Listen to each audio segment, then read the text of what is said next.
ఖమ్మం జిల్లా మాతా శిశు సంక్షేమ ఆసుపత్రిలో చిన్నారి చేయి తొలగింపు ఘటనపై విచారణ జరిగింది. ఆసుపత్రికి వచ్చిన కమిటీ చిన్నారి తల్లిదండ్రులను కలిసింది. సిబ్బంది నుంచి వివరాలు సేకరించింది. కమిటీ నివేదిక ఆధారంగా తదుపరి చర్యలు చేపట్టనుంది ప్రభుత్వం. ఖమ్మం జిల్లా వైరా మండలం పుణ్యపురం గ్రామానికి చెందిన తలపాటి రేణుక, సత్యకాంత్ దంపతులకు మార్చి 3న కవలలు జన్మించారు. ఖమ్మంలోని ఓ ప్రైవేట్ ఆసుపత్రిలో ప్రసవం జరిగింది. అయితే ఇద్దరు మగ శిశువుల్లో ఒకరు బరువు తక్కువగా ఉండడంతో మెరుగైన వైద్యం చేయించాలన్నారు డాక్టర్లు. ఓ పిల్లాడితో రేణుక తాను ప్రసవించిన ప్రైవేట్ ఆసుపత్రిలోనే ఉండిపోగా బంధువులు ప్రభుత్వ మాతా శిశు సంరక్షణ కేంద్రానికి చిన్నారిని తీసుకువెళ్లారు. అక్కడ పసికందును ఇంక్యుబేటర్లో ఉంచి చికిత్స అందించారు వైద్య సిబ్బంది. 18 రోజుల చికిత్స తర్వాత పసికందుకు రక్తం ఎక్కించాల్సి వచ్చింది. దీనికోసం ఎడమ చేతికి కాన్యులా ఏర్పాటు చేశారు. అయితే కాన్యులా పెట్టిన చోట వాపు వచ్చింది. ఈ విషయాన్ని గమనించారు బంధువులు. డ్యూటీ డాక్టర్కు చెప్పారు. అయితే ఏమీ కాదులే అంటూ ఓ ఆయింట్మెంట్ రాసి సరిపెట్టారు. 3 రోజులు గడిచినా వాపు తగ్గకపోగా చేయి నల్లబడడం మొదలైంది. ఈ విషయాన్ని వైద్యుల దృష్టికి తీసుకువెళ్లగా ఎముక వాపు అన్నారు. ప్రైవేట్ ఆసుపత్రిలో స్కానింగ్ చేయించుకోమని నిర్లక్ష్యంగా సమాధానం చెప్పారు. తీరా స్కానింగ్లో గ్యాంగ్రీన్ రావడం వల్ల చేయి తీసేయాలని చెప్పారు. అదే విషయాన్ని డాక్టర్లను అడిగితే డాక్టర్లు మీరా మేమా అంటూ ఎదురు ప్రశ్నించారు. కేవలం రక్తం గడ్డకట్టిందని, హైదరాబాద్కు వెళితే ఆపరేషన్ చేస్తారని పంపారు. తీరా హైదరాబాద్లోని నీలోఫర్ ఆసుపత్రికి తీసుకువస్తే చిన్నారి చేయి తొలగించారు డాక్టర్లు. 4వ తారీఖు ఇక్కడ అడ్మిట్ అయ్యాము. 19 వరకు ట్రీట్మెంట్ బాగానే చేశారు. బ్లడ్ ఎక్కిచ్చారు. 19 తర్వాత సంఖ దగ్గర కేన్లా పెట్టారు. ఆ కేన్లా ఇన్ఫెక్షన్ అయ్యి చెయ్యి నల్లగా అయిపోయింది. నల్లగా అయిపోయేసరికి వాపు వచ్చేసరికి మేము అడిగాము.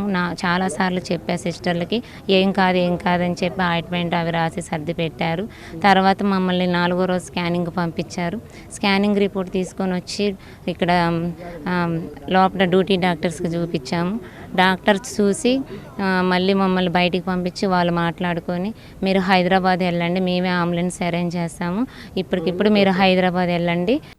ఆసుపత్రి సిబ్బంది సెల్ ఫోన్లో మాట్లాడుతూ బ్లూటూత్ పెట్టుకుని పాటలు వింటూ రీల్స్ చూస్తూ రోగుల్ని నిర్లక్ష్యం చేస్తున్నారని ఆవేదన వ్యక్తం చేసింది బాధిత కుటుంబం.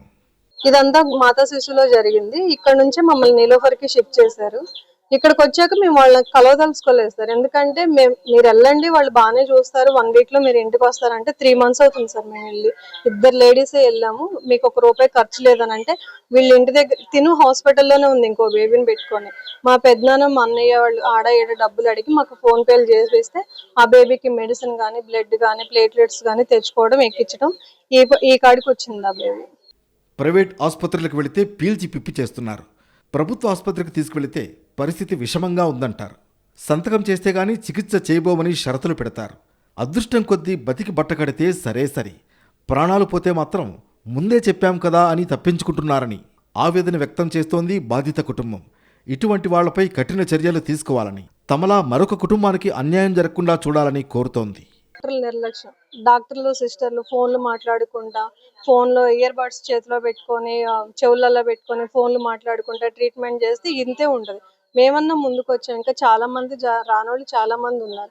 ఏదైనా కేసు రంగులోనే హడావుడి చేస్తారు. ఆ బేబీ డెత్ అయిందని అంటే ముందే చెప్పాం కదా అని అంటారు. వీళ్ళు ఏంటంటే సార్ ఫస్ట్ వీళ్ళ దగ్గర ఒక ట్రిక్ ఉంది సార్. రాంగులోనే బేబీ సీరియస్ గా ఉందని చెప్పి సైన్ చేయించుకుంటారు. ఆ బేబీ సీరియస్ అయ్యి మంచి అయితేనే ఓకే, మంచి లేకపోతే మాత్రం మేము ముందే చెప్పాం కదా బేబీ సీరియస్ ఉందని చెప్పి మేమేం చేయలేమని చెప్పి సింపుల్ గా తప్పించుకుంటున్నారు సార్. ముందు ట్రిక్ ఇది వీళ్ళ దగ్గర నుంచి తీసేస్తే అందరు బేబీస్ బాగానే ఉంటారు. ఈ ఘటనపై ప్రభుత్వం సీరియస్ అయింది. విచారణ కమిటీని వేసింది. విచారణలో వైద్యుల నిర్లక్ష్యమని తేలితే కఠిన చర్యలు తప్పవంటున్నారు ఉన్నతాధికారులు.